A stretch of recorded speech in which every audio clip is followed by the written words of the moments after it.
Have you ever been lied to? What if the lie was so big that it affected your life and everyone around you? Well, that lie persisted for well over a year until it was finally deemed to be official. Officially wrong, that is. You came here for the truth, so let me unveil that for you.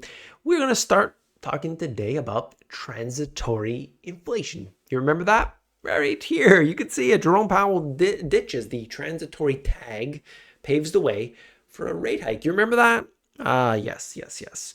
It was a fun time to be told each and every day that transitory inflation was nothing to worry about because it was all supply chain.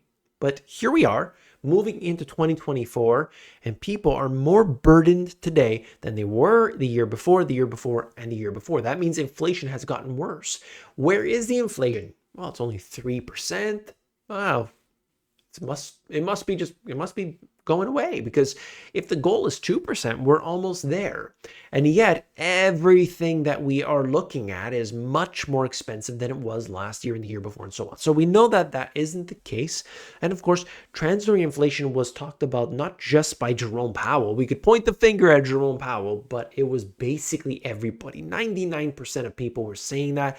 And I was looking like a fool on the other end saying, it's not transitory. No, they printed a whole bunch of money. This is going to be bad. This is going to create some massive inflation. They're not going to be able to stop it until they increase interest rates. And guess what they did? I said, they're going to increase. And what did they do? While everybody was saying absolutely not, there's too much debt, they're never going to do this, they'll crash the market, they're going to crash the economy. I said, yeah, they're going to do it. They're going to increase interest rates. And they're going to keep doing it. And they're going to keep doing it. But it's going to cause a problem. And we know that. Here we are today. UBS projects inflation is coming to an end, but that's little comfort to households. So yes, if you are going to measure the consumer price index, core PCE, personal consumption, that's fine. I mean, you could do that and you could say inflation is going down. But in actual fact, inflation, as you experience price inflation, that isn't going down. And so we need to be honest about it. Okay. We can look at that. We can look at CPI and we can look at all these different things. Why? Why would I even do that if I know that it's not realistic? It's because businesses are using that to determine things. They're going to hire and fire, not based on the real rate of inflation. They're not going to say, all right, listen, everybody here, we need to create a basket of goods, and then we're going to measure that basket and how it's performed over time. And if it's higher than 3%, then, we're going to do this. No, they're looking at the CPI. They're looking at the core PCE. And so that is a problem, no question. And so the biggest concern here is that what's really happening? Like, what's the depth of it all? And you could see that clearly. People, multiple job holders being one example, people are not in good standing. The inflation did take hold and they need to get a second job just to be able to pay for stuff. Is the US headed for a recession? Look at what richer Americans do on Black Friday. The upper middle class powered a spending boom that kept the US out of recession, but there are increasing signs of a slowdown. Some say we're in a recession right now. Does it really matter? What I'm telling you is that we enter a period in which they are cutting interest rates. That's going to create more inflation. That's what we need to know. We don't need to know, are they going to determine it's a recession or not?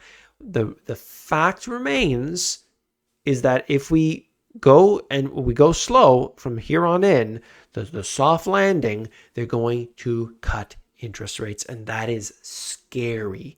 That is Halloween's over and I'm still frightened. Okay. Retailers serving wealthier Americans weaken before the holidays. And so you can see that. There's no question about it. They used, what I don't know if I would consider that, the wealthier Americans with the stores that they used. But the point here is that when we look at this, yes, this is an indication of the spending that's going on.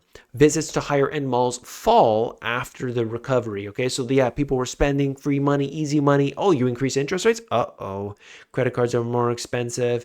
Can't pull the equity out of my home like I was doing into 2020 when everything was going wild and crazy. Housing prices were going up by 50% on people were talking about the craziness of leading up, the irrational exuberance in the housing bubble.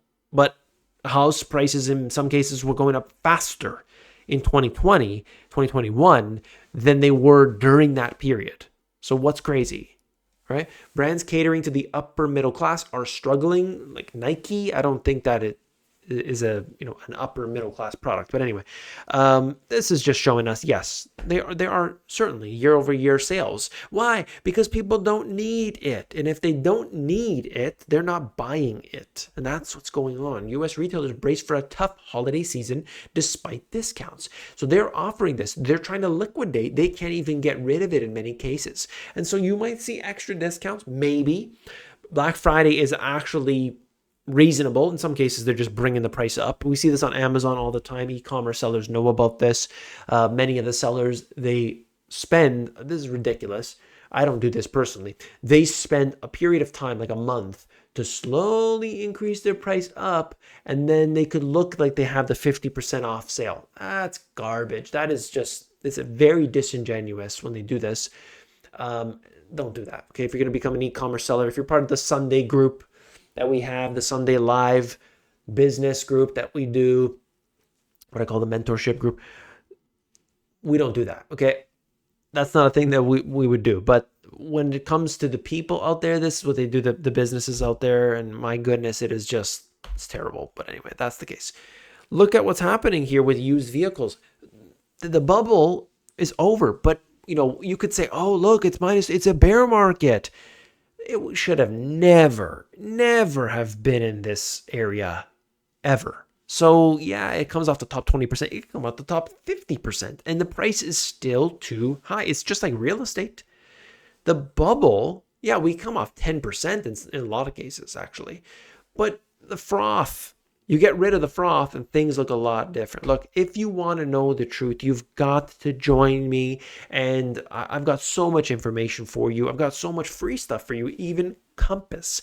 Compass is the place you need to go to get the free financial education. If you are the type that wants to be able to have somebody take a look at your finances for free, you can do that with Money Pickle. All of that is available to you for free. themoneygps.com. All right. And then we have the comment of the day. David, you consistently provide incredible value to your audience, and you provide information one will never hear on Fox Business or CNBC. Thanks. Well, I appreciate your comment.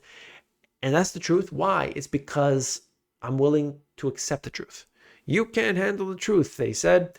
But in my case and in yours, you're still here. I know you can. So I appreciate you for being here. If you appreciate this video, hit that thumbs up button on the way out. You got to do that because that tells the algorithm, let's show this video to other people. If you don't hit that thumbs up, it actually will not notify that. And that's why the videos after like 6 hours, they just basically shut off. Okay, so you've got to do so in order to support the channel. I want to ask you one more thing. Tomorrow, this same bat time, same bat channel, what are you doing? You've got to join me here. I hope to see you on tomorrow's video. Take care.